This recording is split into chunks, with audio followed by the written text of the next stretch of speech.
Hey you guys, this is Rafael Eledge from Shiloh, Relics in Savannah, Tennessee. It is so good to be with you guys again today. Today we're going to talk about a neat little gun that's always been one of my favorites. It's a 32 caliber pistol.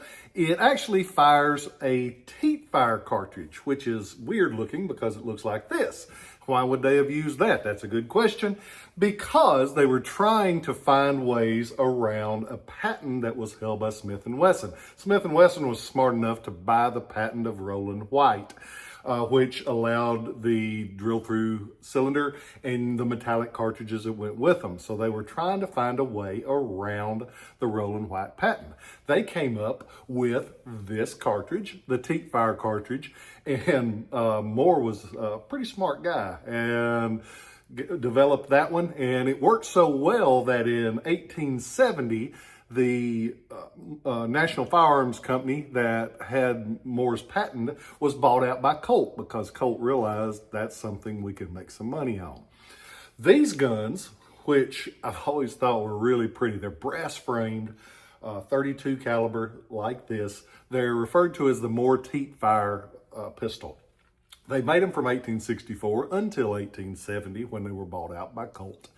They were made by the National Firearms Company that was located in Brooklyn, New York. Hello to all my friends up there in New York. We were in New Orleans last weekend picking up a collection, and we went to see a little cabaret show, and there were two little ladies sitting beside us, so they were asking the crowd where they were from, and the lady said, New York, and the MC said, oh, the city? And she made a point, no, upstate. And I think it's always funny how they differentiate the two so much. But I've got friends both places. I enjoy both places in New York, both good people up there.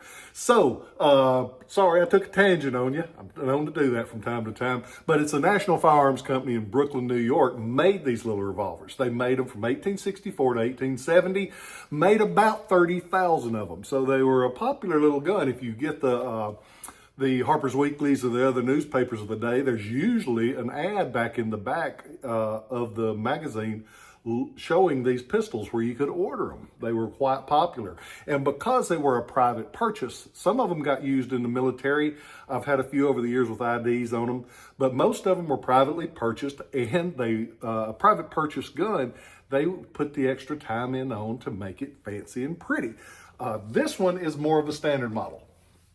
It has the brass frame, walnut wood grips, has the Brooklyn Firearms Company mark across the top of the barrel, but they have this little detail. It has the scroll work on both sides, and just a nice little gun. But if you had extra money, you could order something fancy like this one.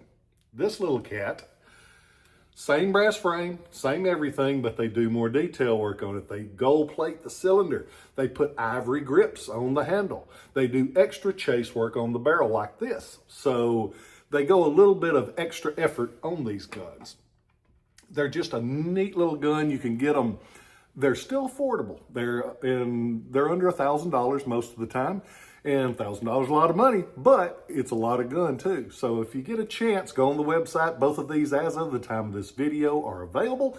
I don't think they'll last long because they are neat and affordable, but they're cool little guns, and I hope you go on there and check them out. But they're the Moore Teat fire revolver, and Moore made a few different versions of guns, but this one was the smallest and the most popular that I've ever had of them. So go on there. Hope you guys are doing well. We're getting towards the end of the school year here. Whew, Lord help us.